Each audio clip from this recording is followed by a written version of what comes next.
जय हिंद दोस्तों, स्वागत है आप सभी का एक बार फिर से हमारे YouTube चैनल दी कॉपी पेन में। तो पिछले वीडियो में हम लोगों ने 62 क्वेश्चन कर लिए थे बहुविकल्पी प्रश्नों के। ठीक है, टॉपिक शिक्षण अधिगम सिद्धांत के। तो आगे हम लोग नेक्स्ट क्वेश्चन से शुरुआत करते हैं आज के वीडियो का। तो लिखा है कि राष्ट्रीय शैक्षिक अनुसंधान परिषद ने सन 1979 में शिक्षक शिक्षार्थी पाठ्यक्रम का अध्ययन कराते हुए शिक्षण कौशल बताए। तो इसमें भाई कितने बताए, तो ये हो जाएगा 7। ठीक, पाठ योजना का प्रथम बिंदु क्या है? तो पाठ योजना का प्रथम बिंदु है, सबसे पहले भाई पाठ योजना में क्या करेंगे भाई, प्रस्तावना प्रश्न होंगे पूर्व ज्ञान को नए ज्ञान से जोड़ने के लिए। तो इसका उत्तर हो जाएगा प्रस्तावना प्रश्न। अगला है प्रस्तावना प्रश्न का संबंध किससे होता है? तो पूर्व ज्ञान से होता है। प्रश्न सबसे अच्छा उत्तेजक है, यह कथन किसका है? यह कोलविन का कथन है।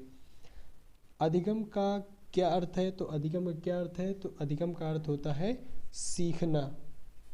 राष्ट्रीय शिक्षा नीति 1986 में उल्लेख है। तो इसमें हो जाएगा भाई अपव्यय का अवरोधन, शिक्षा का गिरता स्तर, शिक्षा में सुधार, गुणात्मक सुधार में कमी। तो ये सभी हैं, तो इसमें इसीलिए इसका ऑप्शन जो द है, उपरोक्त सभी, ये सभी इसमें सही हो जाएगा।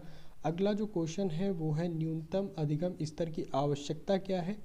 तो अपव्यय अवरोधन, इसमें भी आवश्यकता है। शिक्षा के गुणात्मक सुधार का अभाव, छात्र उपलब्धि कमजोर होना। तो न्यूनतम अधिगम स्तर की आवश्यकता क्या है? तो इन सभी, ये ऑप्शन सही, इसलिए यहाँ पर भी उपरोक्त सभी हो जाएगा। न्यूनतम का अर्थ क्या होता है? ठीक, तो न्यूनतम का अर्थ क्या होता है? तो न्यूनतम का अर्थ है कि कुशलता का वह अंश किसी निश्चित कक्षा में छात्र द्वारा अर्जित किया जाता है।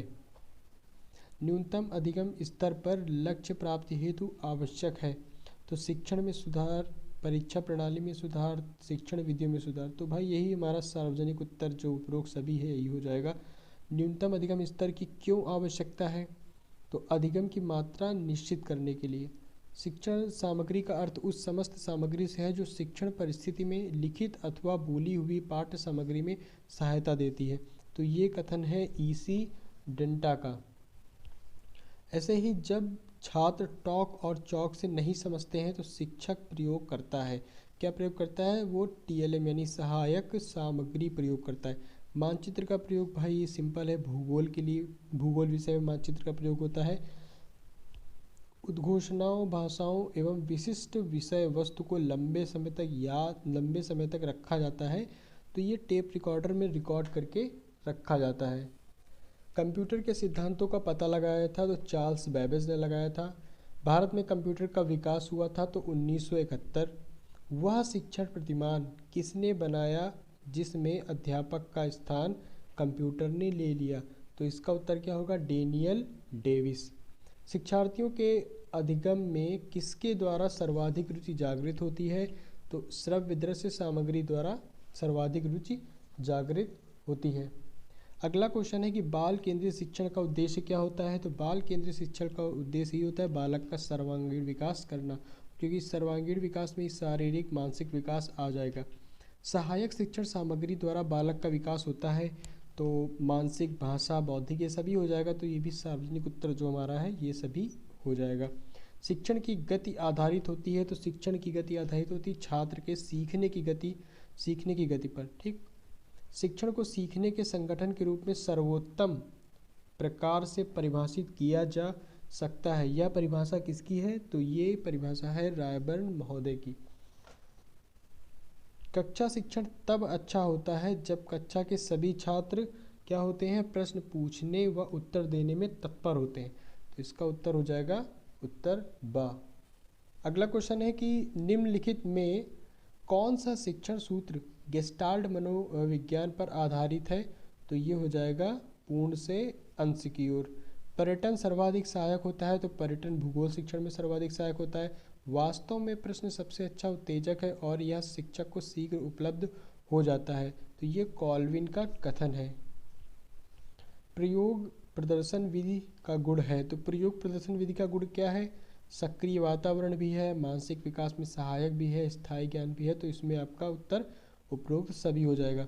छात्रों का पूर्व ज्ञान जानने में कौन सा कौशल सहायक होता है? तो प्रस्तावना कौशल सहायक होता है। बाल केंद्रित शिक्षा का उद्देश्य क्या है? तो बाल केंद्रित शिक्षा का उद्देश्य है बालक का सर्वांगीण विकास करना। संज्ञानात्मक क्षेत्र से संबंधित नहीं है, तो संज्ञानात्मक क्षेत्र से संबंधित नहीं है तो हो जाएगा समयबद्धता। डोमिनो सर्वाधिक उपयोगी है, किसमें उपयोगी है? तो ये हो जाएगा गणित शिक्षण में। ठीक, गणित किट के अंदर आप लोगों ने पढ़ा होगा डोमिनोज को। सुकराती विधि किसे कहते हैं? तो जो हमारी प्रश्नोत्तर विधि है इसी को हम लोग कहते हैं सुकराती। प्राथमिक स्तर पर दवे समिति ने किन विषयों से अपेक्षित अधिगम स्तर का निर्धारण किया था?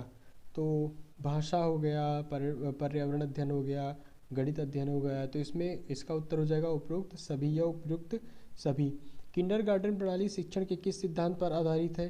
तो जो किंडरगार्टन प्रणाली है वो क्रियाशीलता या करके सीखने के सिद्धांत पर आधारित है। शिक्षा को त्रिमुखी प्रक्रिया माना गया है, इसकी केंद्र बिंदु संख्या कितनी है? तो त्रिमुखी माना गया है, तो इसका उत्तर 3 हो जाएगा। प्रभावशाली संप्रेषण में भागीदारी होती है, तो प्रभावशाली संप्रेषण में शिक्षक और शिक्षार्थी दोनों की भागीदारी होती है। शिक्षण सूत्रों के प्रयोग से शिक्षण प्रक्रिया में निम्नलिखित लाभ होता है, तो इसका भी उत्तर क्या हो जाएगा? शिक्षण गुणवत्ता में वृद्धि, सुचारू रूप से शिक्षण, पथ प्रदर्शन में सहायक, तो इसका उत्तर सही हो जाएगा उपयुक्त सभी। बालक प्रश्न पूछने के बजाय प्रश्न पूछे जाने से अधिक सीखते हैं, ये कथन है रूसो का।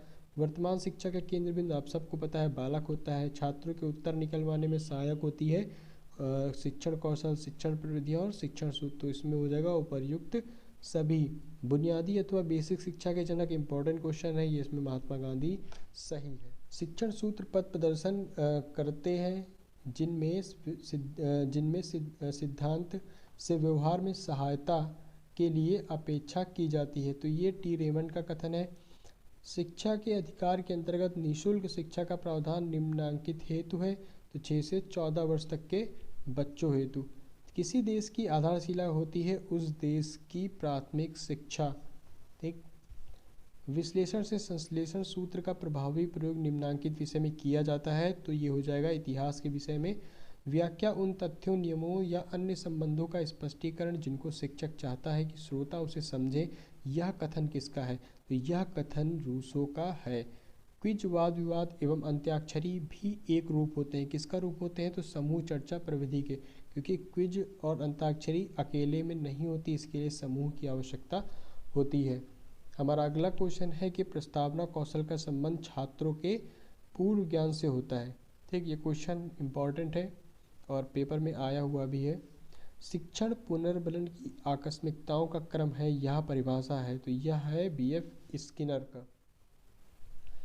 शिक्षण का मूलभूत सिद्धांत है, तो शिक्षण का मूलभूत सिद्धांत क्या है? क्रियाशीलता का सिद्धांत। शिक्षण का सर्वाधिक महत्वपूर्ण उद्देश्य, शिक्षण का सर्वाधिक महत्वपूर्ण उद्देश्य है कि उपयोगी ज्ञान प्रदान कर सर्वांगीण विकास करना, किसका? बालक का।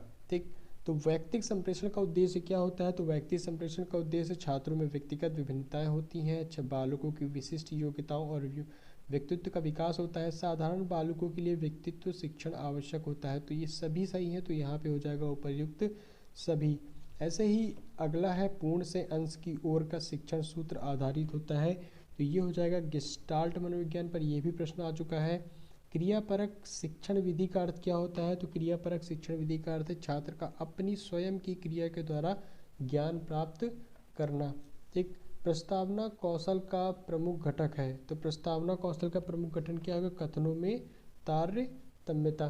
ठीक, अगला जो प्रश्न है, कहानी कहने में क्रमबद्ध घटनाओं के वर्णन पर ध्यान रखा जाता है, यह किस प्रकार की शिक्षण विधि है? तो यह है विवरण विधि। गणित किट का उपकरण है, गणित किट का उपकरण क्या अभी आप लोग पढ़ चुके हैं, ये है डेमिनोज।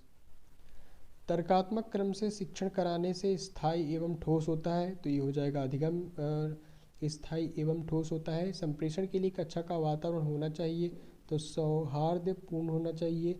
शिक्षण प्रक्रिया में समाहित प्रक्रिया होती है, तो शिक्षण प्रक्रिया में समाहित प्रक्रिया 3 होती है। कक्षा में कदम ताल कराना, हाथ ऊपर नीचे कराना तथा दाएं बाएं मुड़ने के लिए कहना, यह गतिविधियां हैं, तो ये शारीरिक गतिविधियां हैं। ठीक, क्योंकि इसमें शारीरिक रूप से हम लोग हाथ ऊपर नीचे और दाएं बाएं मुड़ते हैं। उपचारात्मक शिक्षण का प्रमुख कार्य क्या है? तो दोषपूर्ण अध्ययन एवं अध्ययन अध्ययन एवं अध्ययन के प्रभाव को दूर करना। तो टोटल 124 जो बहुविकल्पीय प्रश्नों की श्रृंखला थी और एक पूर्व में पूछे भी गए क्वेश्चन थे प्रीवियस एग्ज़ाम में, यहाँ पे इसी के ख़त्म हो गए हैं। ठीक, तो एक बार आप पढ़ेंगे तो आसानी से समझ में आ जाएगा। और ये वीडियो पार्ट 2 से रिलेटेड है। पार्ट 1 की वीडियो पहले हो चुकी है। और इसी के साथ शिक्षण अधिगम का सिद्धांत जो पेपर 2 है हमारा, यहाँ पे समाप्त होता है। अब हम लोग अपने किसी नए विषय को लेंगे और उस पर बात करेंगे। तो इससे रिलेटेड जितने भी टॉपिक थे वो सब कवर हो चुके हैं, आप प्लेलिस्ट में जाकर चेक कर सकते हैं और सारे विषय को क्रमबद्ध रूप से पढ़ सकते हैं, समझ सकते हैं और दोस्तों को भी शेयर कर सकते हैं। तो वीडियो में अंत तक बने रहने के लिए आपका बहुत बहुत धन्यवाद। बाकी इस सब्जेक्ट से रिलेटेड कुछ भी इम्पॉर्टेंट या बहुविकल्पी प्रश्न मिलते हैं तो उनकी एक और श्रृंखला चलाई जाएगी। तब तक के लिए बने रहिए हमारे यूट्यूब चैनल दी कॉपी पेन में, और नए हैं तो चैनल को सब्सक्राइब जरूर करें।